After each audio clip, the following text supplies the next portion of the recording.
हमें एक डार्क जगह पर मैक्रोसा कल्ट की सीक्रेट मीटिंग दिखा जाती है। तो वो उनमें से कोई कहता है इसका मतलब है कि 12 बिशप को डची के लोगों ने कैप्चर कर लिया है और फैमिली की good for nothing young lady ने उनको एक्सपोज किया है। और वो बिशप वो तो इतनी जल्दी पकड़ी भी नहीं जाने वाली थी, लेकिन अगर उसकी एबिलिटीज को हम देखें तो ऐसा लगता है कि यंग लेडी सच में एक यूजफुल एसेट हो सकती है। लेकिन अब हम लोग कुछ नहीं कर सकते क्योंकि वो पहले ही पकड़ी जा चुकी है। अब बिशप से छुटकारा हासिल करो और यंग मास्टर और यंग लेडी पे नजर रखो। तो दूसरा कहता है मैं पूरी कोशिश करूंगा मास्टर, लेकिन ऐसा लगता है बेलियन डची में सिक्योरिटी बहुत ज्यादा टाइट हो गई है।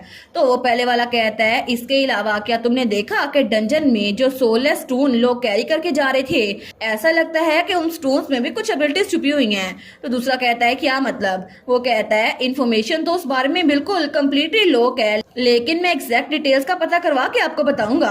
तो तब वो आदमी सोचता है आखिर हो क्या रहा है। बेलियन डची वो तो हमारे ग्रैंड प्लान में बहुत ज्यादा क्रूशियल थी और हम तो उनको गिराने वाले थे, लेकिन चीजें इतनी जल्दी चेंज कैसे हो गई?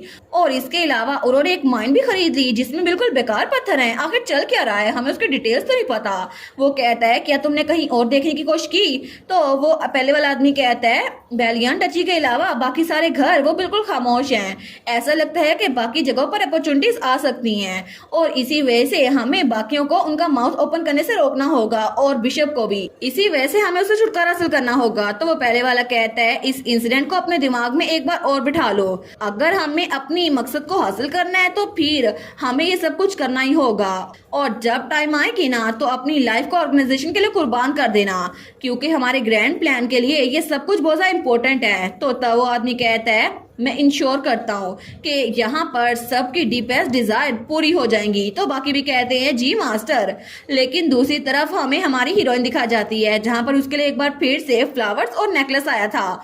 तो वो उसके फादर ने भेजे थे, वहाँ लेटर भी आया था रोजलिन मैं तुम्हें फ्लावर्स और जूल भेज रहा हूँ जो मैंने खुद खरीदे हैं और ये चीजें मेरी तरफ से तुम्हारे लिए एक गिफ्ट है जिनमें मेरी सिंसियरिटी भी शामिल है। मार्कोस गैरन कभी भी तुम्हारे लिए ऐसी चीजें नहीं ले सकता, तो प्लीज कैलूटा मत जाओ, प्लीज मेरी साइड मत छोड़ो। तो हमारी हीरोइन उस लेटर को देखती है, वो सोचती है फादर तो आजकल बहुत ज्यादा ऑनेस्ट हो रहे हैं। सच में मुझे लगा नहीं था कि एक बार बात करने से ही हमारा ताल्लुक कितना जरा बदल जाएगा। पास में तो कभी उन्होंने मुझसे बात ही नहीं की। उस दुनिया में तो मैंने रियलाइज किया था कि मैं अगर खामोश रही तो लोग मुझे और नीचा दिखाएंगे। तो जब भी मुझे गुस्सा आता था तो मैं अपने सामने वाले इंसान के बाल खींचती थी या उसके मुंह पर थप्पड़ मारती थी। और पहले तो मुझे लगा था अगर कोई मुझे क्रॉस करने की कोशिश करेगा तो मैं 10 गुना उसको बदला लुटा कर दूंगी। लेकिन मेरे फादर और फैमिली को फिक्र नहीं थी कि मेरे साथ क्या हो रहा है, इसी वजह से मैं भी टेंट्रम्स दिखाती थी और अपने प्राइड को प्रोटेक्ट करने का एक ही रास्ता यही था। लेकिन आखिर में मेरी लाइफ का अंत ऐसे हुआ मुझे पता नहीं था। और वो लोग जो मुझे डिस्पाइज करते थे, जिस वक्त मुझे पता चला कि मैं उनको बर्दाश्त नहीं कर सकती, मैं डची छोड़ के चली गई। लेकिन फाइनली रिवेंज का टाइम आ गया और मैं भी वहीं पर थी। इसी वजह से मैंने उन घरों पर इंफॉर्मेशन हासिल करना शुरू कर दी। मैंने अपने फंड्स को जो मैं वहां से भागने के बाद लेकर आई थी, मैंने अपने रिवेंज के लिए उनको इस्तेमाल किया। मैंने हर एक इन्फॉर्मेशन ली और दूसरी फैमिली को वो इन्फॉर्मेशन भेज दी, जिसकी वजह से वो फैमिलीज आपस में ही लड़ मड़ रही थी। लेकिन मैंने हिचकिचाया नहीं और लोगों को इस्तेमाल किया और उन्हें दूर फेंक दिया। इसी वजह से जब मैं भाग रही थी तो कुछ विलेजर्स ने मेरी हेल्प की थी, लेकिन जब उन विलेजर्स पर हमला हुआ तो मैं अपनी जान बचाकर वहां से भाग गई, क्योंकि मुझे लगा ही था कि यहाँ पर सब लोग फिर से मुझे धोखा दे देंगे। और मुझे पता था कि अपनी जान बचाने से इम्पोर्टेंट कुछ भी नहीं है, लेकिन शायद ये मेरी गलती थी क्योंकि ये सब कुछ मुझे बहुत ज्यादा गिल्ट महसूस करवा रहा था। इसी वजह से मैं मुसलसल भागती रही। लेकिन इस बात का मुझे बहुत ही जरा अफसोस था, अगर मैं अपनी फैमिली से उस वक्त हेल्प मांग लेती तो क्या वो मुझसे मुंह मोड़ लेते या फिर मेरी हेल्प करते? अगर वो मेरी हेल्प करते तो क्या चीजें थोड़ी डिफरेंट होती? शायद मेरी जिंदगी थोड़ी अच्छी होती। मैं अपने फादर के साथ बैंक्वेट में जाती, अपने अंकल के साथ चेस खेला करती और अपने ग्रैंडफादर के साथ मजाक किया करती।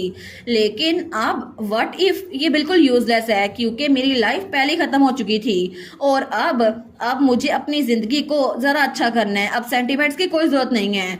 तो तभी वहां पर कुछ और लेटर्स भी थे। वो सोचती है आगे जो है वो बहुत ज्यादा इंपॉर्टेंट है, इसी वजह से मुझे आगे एम्पीरियल बैंक्वेट को डेफिनेटली अटेंड करना है। और जहां तक लेटर्स की बात है तो ये छोटी मोटी पार्टीज को अटेंड करना जरूरी नहीं है, लेकिन मुझे एम्पीरियल बैंक्वेट लाजमी अटेंड करनी होगी। बाकियों को मैं मना करने के लिए लेटर भेज देती हूँ। और वहां पे एक लेटर और भी था जो कि उसके फियांसे थर्ड प्रिंस आर्मा की तरफ से आया था। वो सोचती है आर्मा तो तब वो लेटर खोलती है, वहाँ पर लिखा था लेडी रोजलिन बेलियन के लिए कि आप मुझे अलाउ करेंगे कि मैं आपके घर आ सकूं।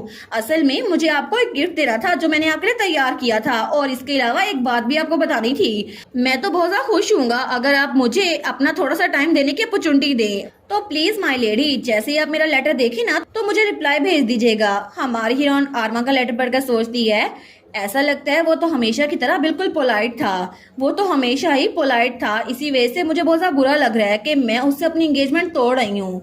लेकिन आर्मा के लिए मुझे ये करना ही होगा, क्योंकि मैं नहीं चाहती कि फ्यूचर में उसके साथ दोबारा से ऐसा कुछ गलत हो मेरे साथ रहने की वजह से।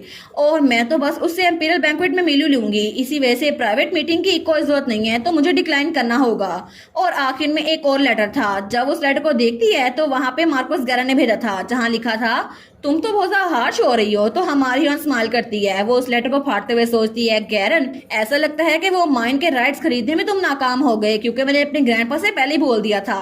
कितना बुरा हुआ गैरन, हम दोनों के पास ये इन्फॉर्मेशन थी, लेकिन जिसने पहले स्ट्राइक की वो ही जीत गया, और तब उसने वो लेटर फाड़ दिया था। वो सोचती है पॉलिटिकल लैंडस्केप वो तो हमेशा शिफ्ट होता रहता है, तो चीजें जो पहले बेहतर हैंडल करे वो ही उसको ले सकता है। तो तभी वहां पर उसकी एक मेड आती है, वो कहती है माय लेडी ड्यूक आपको ढूंढ रहे हैं। हमारन कहती है ड्यूक। वो सोचती है आई सी, लगता है उनको माइन के बारे में पता चल गया कि उसमें कितनी ज्यादा इंपॉर्टेंट चीजें हैं। वो कहती है ऑल राइट, मैं वहां पर चली जाऊंगी। लेकिन तभी वो हॉल में से गुजरते हुए सोचती है, अभी मैं इस बारे में सोच रही हूँ, तो एम्पीरियल बैंक्वेट में लाजमी वो इंसान भी जरूर आएगा जो माइन के साथ कनेक्टेड है। मुझे लगता है शायद उसका नाम गिलबर्ट था। लेकिन तभी उसे याद आता है जब वो भद्दा सा आदमी उसे पिछली लाइफ में मारने वाला था, वो कहता है मेरा नाम बैरन रॉबर्ट है। वो सोचती है नहीं बैरन रॉबर्ट था, लेकिन उसने कहा था मैंने जब तुम्हें कहा था कि तुम्हें मुझसे शादी कर लेनी चाहिए, तो तुम्हें अपना सर झुकाकर थैंक यू बोलना चाहिए था। तो हमारी सोचती है क्या मैं फाइनली उस आदमी की फैमिली से मिलने वाली हूँ जो कि मुझ पे लाइन मारा करता था, लेकिन इस बार तो मैं उसे मजा चखा के रहूंगी, और वैसे भी इतना बोरिंग नहीं होने वाला। तो थोड़ी देर के बाद वो अपने ग्रैंडपा के ऑफिस में पहुंची थी। वो कहती है गुड आफ्टरनून योर ग्रेस। वो कहता है हाँ रोजलिन अंदर आ जाओ, बैठ जाओ। और जहाँ तक उस माइन की बात है, तुम्हारी वजह से हमने बिट को जीत तो लिया, लेकिन ऐसा लगता है कि जो मिनरल वहां पर था वो असल में एम्बर नहीं है, तो तुम इस बारे में मुझे कुछ बताती क्यों नहीं हो? और मुझे लगता है कि इस बारे में किसी को कोई इन्फॉर्मेशन नहीं थी, लेकिन आखिर तुमने मुझे ऐसी एडवाइस क्यों दी जैसे तुम्हें पता था कि वहां पर कौन सा मिनरल होने वाला है? और मेरी ग्रैंड डॉटर, कहीं इसका ये मतलब तो नहीं कि तुम भी एक एबिस बन चुकी हो? तो तब हमारी हीरोइन पहले कुछ नहीं बोलती और उसके बाद स्माइल करते हुए कहती है जी और ग्रेस, मैं भी एक एबिस हूँ, आपने ठीक समझा। तो रोजलिन का ग्रैंडफादर सिगार पीते हुए कहता है आई सी, मुझे लगा ही था। वो दिल में सोचता है पहले मैं सोचा करता था कि अपनी मदर की तरह बिल्कुल नहीं दिखती, क्योंकि इसकी मदर तो बहुत ज्यादा कॉन्फिडेंट थी, लेकिन अब इसको देखकर साफ साफ लगता है कि इसकी आंखें जितनी कॉन्फिडेंट है ना, बिल्कुल इसकी मॉम की तरह थी, क्योंकि वही मेरे बेटे के पास आई थी और उसी ने मेरे बेटे को इतनी खुशियां दी थी। और मेरी डॉटर इन लॉ तो बहुत ज्यादा बहादुर इंसान थी जिसने कर्टी को इम्ब्रेस किया, लेकिन आखिर में वो कर्टी की टॉक्सिटी के जरिए पॉइजन हो गई और उस वक्त वो प्रेग्नेंट थी। लेकिन जब उसे पता चला कि एंटीडोट पीने की वजह से उसके बच्चे की लाइफ को खतरा हो सकता है, तो उसने मना कर दिया और इसी तरह रोजलिन के पैदा होते ही उसकी जान चली गई। लेकिन कर्टी कुछ नहीं कर सका और इसी वजह से रोजलिन, जो कि बहुत ही ज्यादा वीक थी जब पैदा हुई थी, उसकी हालत के लिए उसने अपने आप को अपने बेटे से दूर कर दिया। तो वहाँ एक मेड कह रही थी बेबी का टेम्परेचर तो बहुत ज्यादा हाई है, हमें इसके फीवर को कम करना होगा। लेकिन कर्टी तो अपनी वाइफ को खोने के बाद अपनी बेटी को खोना नहीं चाहता था, इसी वजह से उसने अपने आप को अपनी बेटी से दूर कर लिया। वो हमेशा दूर से उस पर नजर रखा करता था, लेकिन कभी भी वो रोजलिन के पास नहीं गया। मुझे लगा था शायद वो ऐसा ही है और शायद इनका रिलेशनशिप ठीक नहीं हो सकता, लेकिन इसी तरह टाइम गुजरता चला गया और ये बड़ी भी हो गई। और जब भी मैं इससे बात करने की कोशिश करता था तो ये मुझे देखकर डर जाती थी, ये अपना मुंह बंद करके वहां से भाग जाती थी जैसे इसे मुझसे बहुत ज्यादा डर लगता हो। मैंने भी टाइम के साथ साथ इस बात को कबूल कर लिया कि शायद मैं ही अच्छा इंसान नहीं हूँ, इसी वजह से इसको ऐसे छोड़ देना ठीक होगा।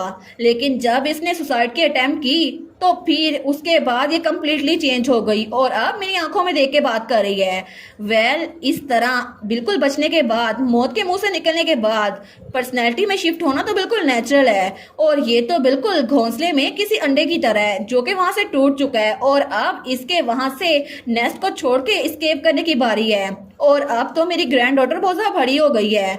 इसको गार्डन से निकलता हुआ देखकर मुझे तो अच्छा लग रहा है, लेकिन सिंपली ऐसा नहीं चलेगा। तो तब उसका ग्रैंडफादर कहता है, मैंने तुम्हें कहा था कि मुझे ग्रैंडफादर बोला करो, योर ग्रेस नहीं। हमारून कहती है, मुझे लगा था कि आपको ये टाइटल अच्छा नहीं लगेगा। वो कहता है, क्यों, मुझे अच्छा क्यों नहीं लगेगा, आखिर ऐसा क्यों होगा? तो हमारी हीरोइन कहती है, स्ट्रिक्टली बताऊं तो मैं एक बेलियन हुई नहीं, क्योंकि मैं एक इलिजिमेट चाइल्ड हूँ। तो उसका फादर कहता है, अगर तुम इलिजिमेट चाइल्ड होती भी फिर भी क्या, तुम्हारी बॉडी में बेलियन ब्लड है और इसी वजह से तुम मेरी ही ग्रैंड डॉटर हो। वो सोचता है, कर्टी मेरा बेवकूफ बेटा, उसने अभी तक इसको ये नहीं बताया, आखिर इसको ये गलतफहमी क्यों हो गई है। लेकिन वो कहता है, नहीं, इस बात को यहीं पर खत्म करते हैं, मैं तुम्हें बता देता हूँ। मैंने इतने सारे वक्त में तुम्हें और तुम्हारे फादर को ऐसे ही अकेला छोड़ा क्योंकि मुझे लगा था तुम लोग अपने सेंसेस में वापस आ जाओगे। लेकिन रोजलिन बेलियन, तुम एक इलिजिमेट चाइल्ड नहीं हो, तुम असल में लेजिमेट चाइल्ड हो। तो हमारी कहती है, क्या मैं इलिजिमेट चाइल्ड नहीं हूँ, लेकिन फैमिली रजिस्ट्री में तो मेरा नाम ऐड नहीं है। तो उसका ग्रैंडफादर कहता है, फैमिली रजिस्ट्री में तुम्हारा नाम बिल्कुल ऐड है और तुम मेरी इकलौती ग्रैंड डॉटर और अपने फादर कर्टी बेलियन की इकलौती बेटी हो। और इसी वजह से मुझे नहीं पता तुम्हें ये बात कहाँ से पता चली कि तुम इलिजिमेट हो, लेकिन तुम्हें जाकर अपने फादर से बात करनी चाहिए क्योंकि असल सच तो वही तुम्हें बताएगा। हमारा सोचती है, मैं इलिजिमेट नहीं हूँ, लेकिन पिछली लाइफ में जब तक मैं मर नहीं गई थी मुझे लगा था कि मेरे फादर ने मेरी मदर से शादी नहीं की और मुझे लगा था शायद उनका सिर्फ अफेयर चल रहा था। लेकिन तभी उसे कुछ ख्याल आता है। वो सोचती है, एक मिनट, अगर इस बारे में सोच रही हूँ तो मेरे फादर ने या फैमिली के किसी मेंबर ने मुझे कभी खुद नहीं कहा कि मैं इलिजिमेट हूँ। मुझे तो ये बात सिर्फ हाई सोसाइटी से पता चली थी ना, जब लोग मुझे ताने मारते थे। लेकिन इसका ये मतलब तो नहीं है कि इसकी वजह से बहुत बड़ी मिसअंडरस्टैंडिंग हो जाए। तो तब हमारी हीरो उठ के अपने फादर के पास जाने लगी थी, लेकिन वो सोचती है कि मैं फादर से जाके खुद बात करूं। तो तब उसका ग्रैंडफादर कहता है, तुम्हारा फादर वो तो सच में बहुत ही ज्यादा अजीब है और अभी भी सिचुएशन बहुत ज्यादा क्योस है और मुझे पता है कि मैं तुम लोग को सही से भड़ा नहीं कर पाया, लेकिन तुम्हारे फादर ने जो ऑकवर्डनेस दिखाई है ना, उसकी जुबान बहुत ज्यादा तेज है लेकिन वो दिल का बहुत अच्छा है। अगर तुम उससे बात कर लोगी तो शायद तुम्हें पता चल जाएगा। मैं तुम्हें इस बात की गारंटी दे सकता हूँ कि तुम्हारा फादर तुमसे नफरत नहीं करता। और तब हमारी हीरोइन जब वहां से निकल रही थी वो कहता है, मैं तो बस अपनी लाइफ में इतना जरा प्री ऑक्युपाइड हो गया था कि मैंने देखा ही नहीं कि मेरे बच्चे कितने जरा बड़े हो गए हैं और मेरे अपने गार्डन के रोजेस वो खिल चुके हैं। इसी वजह से तुम्हें जाकर अपने फादर से डायरेक्टली बात करनी चाहिए। तो थोड़ी देर के बाद हमारी हीरोइन बेसमेंट में आ रही थी क्योंकि उसके फादर का कमरा बेसमेंट में था। तो तब अपने फादर के कमरे के सामने खड़ी थी। वो सोचती है, अब जबकि ड्यूक नहीं मेरे ग्रैंडफादर ने कहा है कि वो इस बात की गारंटी देते हैं, तो मुझे लगता है मुझे इसे खुद से वेरीफाई करना चाहिए ताकि फ्यूचर में कोई मिसअंडरस्टैंडिंग ना हो। तो दरवाजे पे वो दस्तक देती है तो तभी आवाज आती है, मैंने कहा ना मुझे तंग करना बंद करो और दफा हो जाओ यहाँ से। तो तब कमरे में उसका फादर वो वहां पे एक्सपेरिमेंट कर रहा था अपने पॉइजन के हिसाब से। वो कहता है, मैंने कहा ना तुम लोग को यहाँ से निकलना होगा, अगर तुम्हें अपने आप को पॉइजन नहीं करवाना और मरना नहीं है तो निकलो यहाँ से। लेकिन फिर भी हमारी हीरोइन वहां से नहीं जाती। वो सोचता है, ये अभी तक गया नहीं जो भी है यहाँ पर। तो तभी वो दरवाजा खोलते हुए कहता है, तुम बेवकूफ इडियट, तुम्हें पता भी है पॉइजन कितना ज्यादा खतरनाक होता है। लेकिन जैसे ही वो हमारी हीरोइन को देखते हैं ना वहां पर, वो कहता है, क्या रोजलिन तुम यहाँ पर क्या कर रही हो? तो हमारी रोजलिन कुछ नहीं बोलती। वो कहता है, मैंने तुम्हें कहा था ना इस जगह पे मत आया करो, ये बहुत ज्यादा डेंजरस है। आखिर में तुम्हें कितनी बार बताऊं, अगर तुम फिर से बीमार पड़ गई तो रोजलिन कहती है, तो बेसिकली मैं बचपन से बहुत ज्यादा वीक थी, इसी वजह से आपको मेरी फिक्र हो रही है कि अगर मैं इस हवा में सांस लूं तो फिर से मैं बीमार पड़ जाऊंगी फादर। तो उसका फादर वो उसको देखता है लेकिन कुछ बोल नहीं पाता। हमारा कहती है, मुझे लगा था इस सारे वक्त में आप मुझसे नफरत करते थे, इसी वजह से मुझसे मिलना नहीं चाहते थे। तो उसका फादर कहता है, क्या? नहीं, मैंने तो ऐसा कुछ भी नहीं बोला। लेकिन वो दिल में सोचता है, डैम इट, मैं फिर से कोई भी लफ्ज बोल नहीं पा रहा। एग्जैक्टली इसी वजह से मैं अपनी बेटी को लेटर लिखा करता था क्योंकि मेरी जुबान से हमेशा कड़वे अल्फाज निकलते हैं, मुझे पता नहीं चलता और मैं बहुत ज्यादा बदतमीजी कर जाता हूँ। इसी वजह से मैंने दोबारा कभी भी अपनी बेटी से बात करने की कोशिश नहीं की। लेकिन अब अचानक से मुझे अपनी बेटी के साथ बात करनी पड़ेगी। अगर मैंने फिर से रोजलिन को हर्ट करने के लिए कुछ कह दिया तो हमारी हीरोइन कहती है, क्या आप चाहते हैं कि मैं यहीं पर खड़ी रहकर बातें करूं? वो कहता है, क्या? हमारा कहती है, मेरी नाक तो बहुत ज्यादा हर्ट हो रही है क्योंकि यहाँ पर एयर बहुत ज्यादा डस्टी है, लगता है यहाँ पर सफाई नहीं हुई। तो उसका फादर कहता है ये तो इसलिए है ना क्योंकि मेरी एबिलिटी के बहुत साइड इफेक्ट्स हैं, इसी वजह से मैं तुम्हें अभी एंटीडोट देता हूँ, तो प्लीज सीढ़ियों से ऊपर चली जाओ। हमारून कहती है नहीं, मुझे यहीं पर रुकना है। उसका फादर कहता है क्या, लेकिन कम से कम साथ वाले ड्राइंग रूम में चली जाओ ना। वो सोचता है ओ नो, वहां पर भी मैंने अभी तक सही से सफाई नहीं की, तो बेसिकली वहां पर केमिकल्स का स्टोर हाउस है और वैसे भी यहाँ पर डाइनिंग हॉल और एबिस का ट्रेनिंग रूम भी है, लेकिन उनमें से कोई भी जगह रोजिन के रहने के काबिल नहीं है। तो उसकी बेटी कहती है क्या मैं यहाँ से चली जाऊँ अगर आपको मेरा आना पसंद नहीं आया। तो उसका फादर कहता है नहीं नहीं ठीक है, तुम अंदर आ सकती हो, लेकिन ये जगह बहुत ज्यादा मैसी है, तो मैं चीजों को थोड़ा सेट करने की कोशिश करता हूँ, बस थोड़ी देर रुको। लेकिन हमारी हीरोइन अंदर आ गई थी। वो कहती है सच में आप बिल्कुल भी सफाई नहीं करते ना फादर। तो उसका फादर तो सामान उठा रहा था, वो कहता है मैंने कहा था ना अंदर मत आओ, लेकिन अब जहां मर्जी जगह मिल जाए वहां बैठ जाओ और इसको पी लो, ये एंटीडोट है। तो हमारी हीरोइन उस एंटीडोट को देखती है, वो कहता है मैं तुम्हारे लिए चाय बनाता हूँ, तो प्लीज कुछ भी अजीब मत चखना, ठीक है। हमारी हीरोइन सोचती है मेरे फादर का रिएक्शन देखकर लग रहा है कि ग्रैंडपा झूठ नहीं बोल रहे थे, सच में इनको मेरी फिक्र है, लेकिन अभी भी मुझे प्रॉपरली अपनी बात का जवाब नहीं मिला। लेकिन तब वो कहती है फादर क्या आपने कभी कोई बैंक्वेट अटेंड की है। तो उसका फादर उसकी तरफ देखकर कहता है एक बैंक्वेट। लेकिन तभी वो कहता है वेल मैंने ज्यादातर बैंक्वेट्स या सोशल गैदरिंग अटेंड नहीं की और ना ही मैं करता हूँ। हमारा सोचती है मुझे लगा ही था, ये तो हमेशा उन्हें अवॉइड करते हैं क्योंकि इनकी पॉइजन वाली एबिलिटीज की वजह से ऐसा ही हुआ था, और इसी वजह से रोजलिन ने कभी अपना डेब्यू बॉल अटेंड नहीं किया क्योंकि उसके फादर उसके साथ नहीं थे। और कमिंग ऑफ एज सेरेमनी वो तो नोबल की अडल्टहुड में एंट्री को जाहिर करती है। एक तरह से उसका डेब्यू बाल फॉर्मल इवेंट होता है जहाँ पे नोबल वुमेन हाई सोसाइटी में इंट्रोड्यूस होती है। लेकिन रोजिन 17 ईयर की हो चुकी है, हालांकि 15 ईयर में डेब्यू बाल हो जाता है। तो तब वो सोचती है मुझे लगता है कि सच में इन दोनों ने कभी भी बात नहीं की थी, इसी वजह से अभी भी कुछ भी चेंज नहीं हुआ। मेरी एंगेजमेंट की स्मूथ एंडिंग के लिए और एम्पीरियल फैमिली और बेलियन डची के दरमियान अच्छे रिलेशनशिप के लिए मुझे लगता है अभी के लिए हमें बैंक्वेट अटेंड करनी पड़ेगी।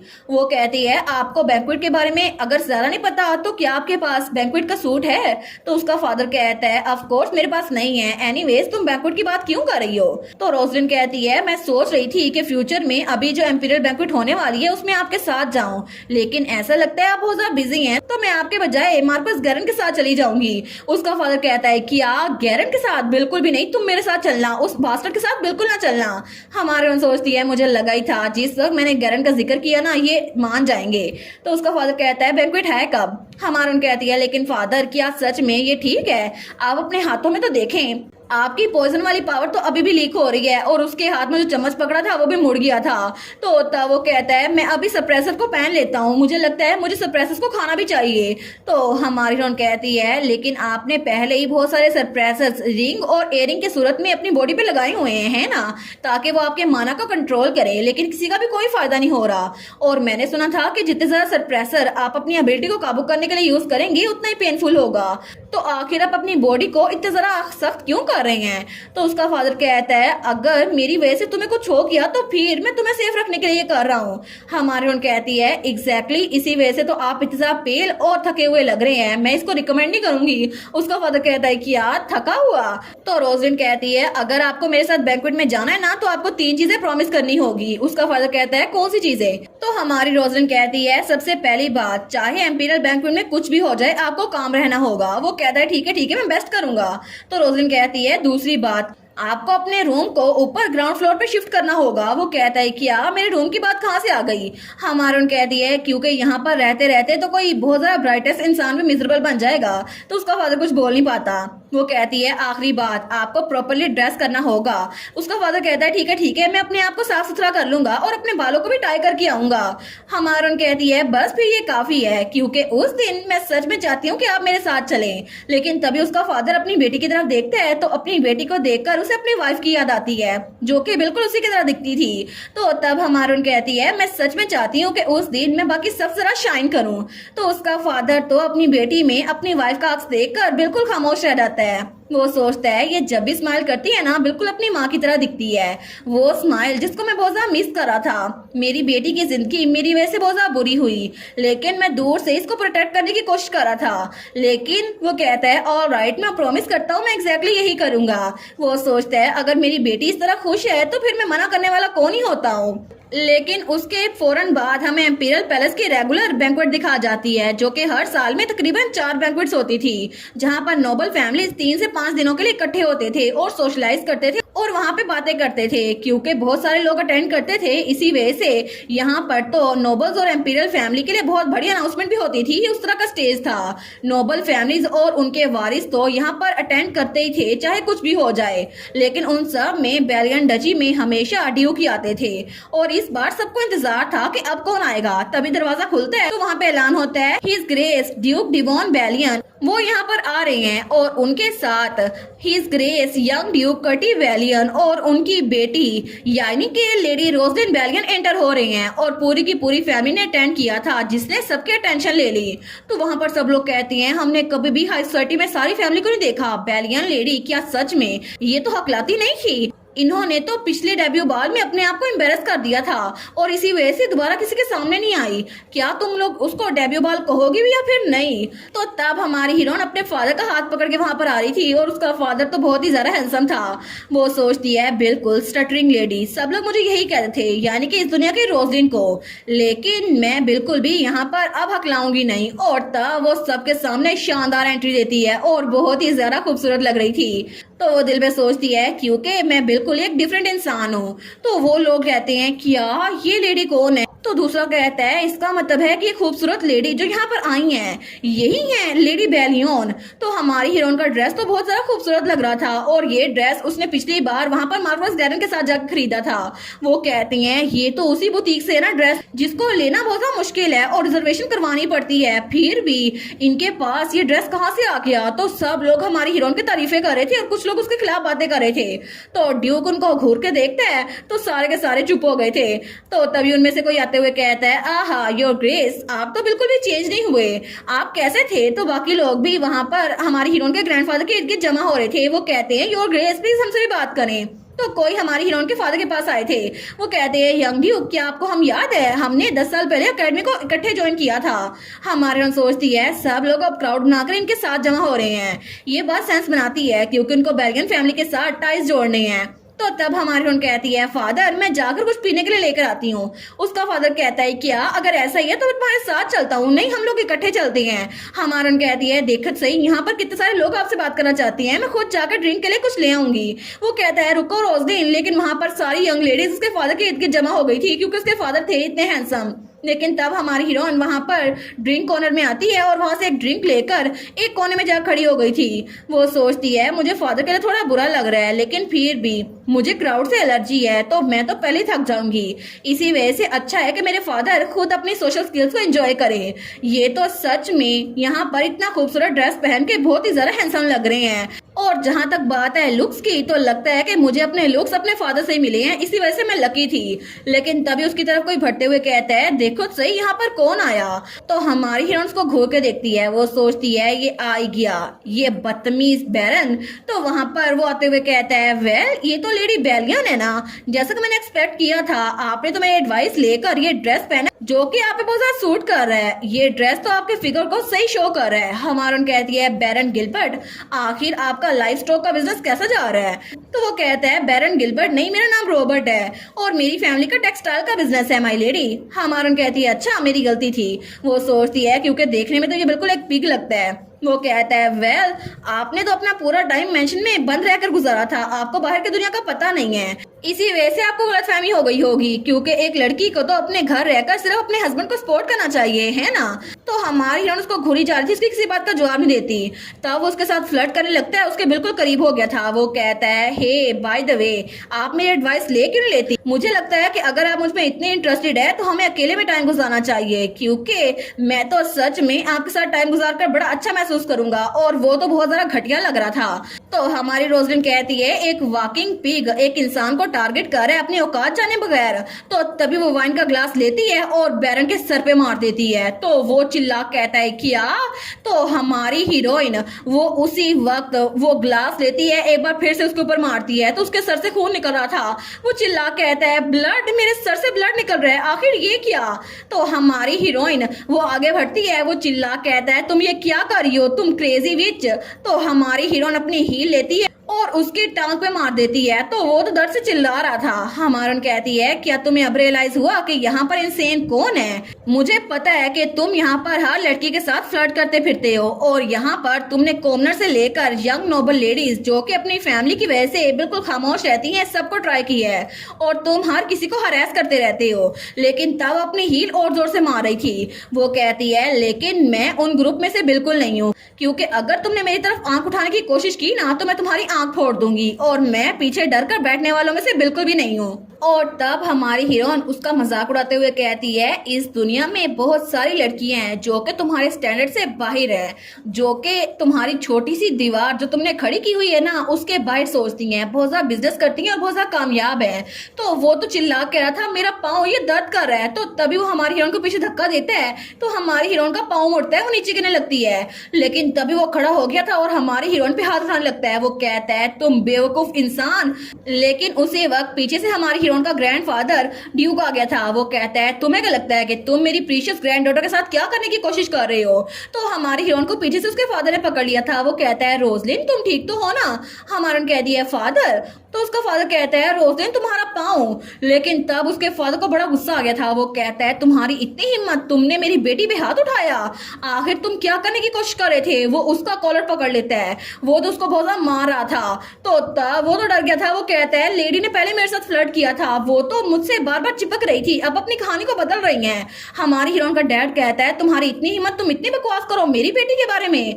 तो वो चिल्ला कहता है प्लीज कोई मेरी हेल्प करो, प्लीज कोई इन्हें रोको। तो सारे के सारे वहां पे जमा हो गए थे। वो कहते हैं यहाँ पर हो क्या रहा है?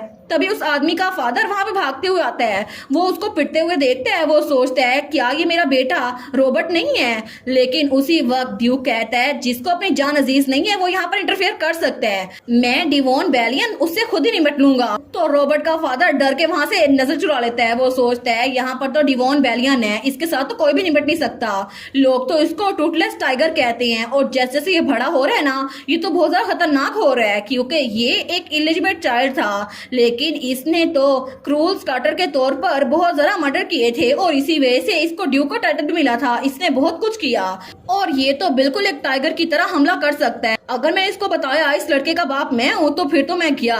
और यंग ड्यूक ये भी तो अपने रैम्पेज में है, ये अपने पॉइजन को कंट्रोल नहीं कर सकते, तो फिर तो मैं पक्का मर जाऊंगा। इसी वजह से मेरे बेटे ने जो किया है ना मुझे माफ कर दो, लेकिन तुम्हें खुद ही निपटना पड़ेगा। तो बैरन रॉबर्ट अपने फादर को जाते हुए देखता है। वो सोचता है फादर, लेकिन हमारी हीरोइन का डैड कहता है तुम्हारी इतनी हिम्मत कि तुमने मेरी बेटी पे हाथ उठाया, उसके करीब आने की कोशिश की और सारा इल्जाम उस पर डाल रहे हो, मैं तुम्हें जान से मार डालूंगा। और उसका पॉइजन आउट ऑफ कंट्रोल हो रहा था। लेकिन तभी हमारी हीरोइन कहती है फादर प्लीज काम डाउन, बस बहुत हो गया अब बस कर दे। तो तब हमारी हीरोइन के फादर का माना वहां से बहुत ज्यादा लीक हो गया था और वहां पर पॉइजन बहुत ज्यादा फैल गया था। वो कहती है आप अपनी पावर्स को आउट ऑफ कंट्रोल कर रही हैं, प्लीज रिलैक्स करें। तो तभी वो पॉइजन रॉबर्ट की तरफ भी जा रहा था। वो कहता है पॉइजन कोई मुझे बचाओ, लेकिन तभी सारे के सारे उसके खिलाफ बातें कर रहे थे, कितना पथेटिक है। तो दूसरे भी कहते हैं ये तो हर यंग लेडी को हरास करता है, अच्छा हुआ इसके साथ यही होना चाहिए था।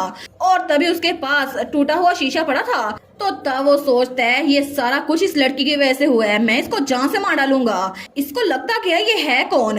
तो तब उसको बड़ा गुस्सा आ रहा था। वो सोचता है अगर मैं इसके चेहरे पे निशान छोड़ दूं तो फिर ये खूबसूरत नहीं रहेगी, फिर तो थर्ड प्रिंस भी इससे शादी नहीं करेगा। तो चलो देखते हैं कि तुम्हारा ये खूबसूरत चेहरा बिगाड़ने के बाद कोई तुम्हें प्रिंसेस कंसोर्ट रखता भी है या फिर नहीं। तो तभी वो उठता है, उस शीशे को लेकर हमारी रोजलिन की तरफ बढ़ता है। तो हमारी रोजलिन सोचती है क्या ये मुझे मारने वाला है, लेकिन उसी वक्त वहां पर कोई आकर उसका पाँव उसमें अपना पाँव उड़ाता है और वो था हमारा थर्ड प्रिंस। तो रॉबर्ट वो पीछे की तरफ गिरने लगता है। वो कहता है क्या? तभी हमारे हीरो का चश्मा नीचे गिर गया था। तो हमारी हीरोइन कहती है योर हाइनेस थर्ड प्रिंस, और हमारे हीरो के मुंह से खून निकल रहा था। तो रॉबर्ट कहता है मेरा ये मतलब नहीं था योर हाइनेस, मैंने ये जानबूझ के नहीं किया। और उसके हाथ से वो शीशा नीचे गिर गया था लेकिन उस पर ब्लड लगा था। तो वो सारे के सारे सोचते हैं क्या इस पे ब्लड है, और रोजलिन को उसके फादर और ग्रैंडफादर ने प्रोटेक्ट कर लिया था। हमारी सोचती है कहीं ऐसा तो नहीं कि थर्ड प्रिंस आर्माओ फिर से हर्ट हो गया है मेरी वजह से। लेकिन तभी वो उसको देखती है। वो सोचती है हर बार ये मुझे प्रोटेक्ट करने के लिए सामने क्यों आ जाता है, इससे तो मुझे फिर से पास्ट लाइफ की वो सारी मेमोरीज याद आ रही हैं। उसे याद आता है जब एक बार फिर से थर्ड प्रिंस उसके सामने खड़ा था।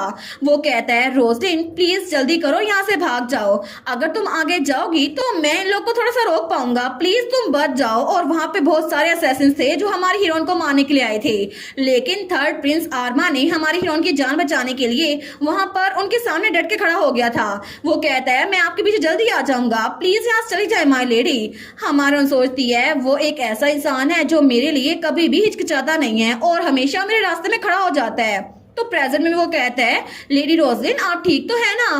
तो हमारे रोजलिन उसकी तरफ बहुत ज्यादा हैरान होकर देख रही थी। वो कहती है आप ठीक है, ये ग्लास का टुकड़ा। वो कहता है नहीं नहीं, वो तो उसने जब मुझ पे हमला किया तो मेरे मुंह पे मुक्का लगा था और कोई बात नहीं है। तो वहां पर गार्ड्स भी आ गए थे, लेकिन हमारी हीरोइन का फादर एक बार फिर से उसको पकड़ लेता है। वो कहता है तुम बदतमीज, तुम मेरी बेटी पे हमला करने की कोशिश कर रहे थे, आज तुम्हारा आखिरी दिन है।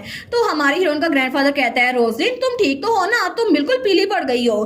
तो थर्ड प्रिंस भी कहता है माय लेडी आपको डर लग रहा है, लेकिन हमारी हीरोइन कहती है मैं बिल्कुल ठीक हूँ। वो सोचती है एक सेकंड के लिए मुझे लगा था मेरा दिल रुक गया है, मैं एक बार फिर से इसको खोना नहीं चाहती, इसी वजह से तो मैं इससे एंगेजमेंट तोड़ रही थी ताकि मेरी वजह से इसको कुछ ना हो। मैं सच में एक बार फिर से आर्मा को खोना नहीं चाहती।